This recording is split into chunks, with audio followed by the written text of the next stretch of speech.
ബംഗ്ലാദേശിനെതിരെ കളിക്കാൻ മോദിക്ക് നേരിട്ട് ഇറങ്ങേണ്ട ഒരു ആവശ്യമില്ല. അദ്ദേഹത്തിന് വേണ്ടി കളിക്കാനായി ഏത് ലോക നേതാക്കളും തയ്യാറാണെന്നുള്ളതിന്റെ ഏറ്റവും വലിയ ഉദാഹരണമാണ് ഇതാ ട്രംപ്. ബംഗ്ലാദേശിനെ സഹായിച്ചിരുന്ന ഇന്ത്യയോട് അനാദരവ് കാണിക്കുകയും ഇന്ത്യയുടെ പതാകയെ അവഹേളിക്കുകയും അത് വളരെ മോശമായ രീതിയിൽ ചിത്രീകരിച്ച് സോഷ്യൽ മീഡിയയിൽ പോസ്റ്റ് ചെയ്യുകയും ചെയ്ത ബംഗ്ലാദേശിന് എതിരെ പ്രതികരിച്ച് ഡൊണാൾഡ് ട്രംപ്. അവർക്കൊരിക്കലും ഒരു സഹായവും നൽകരുത് എന്ന് ട്രംപ് ആഹ്വാനം ചെയ്യുന്നു.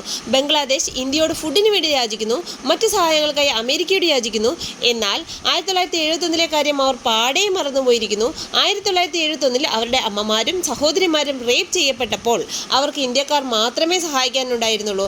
ഇത്ര സൗകര്യപൂർവ്വം അവരത് മറന്നു.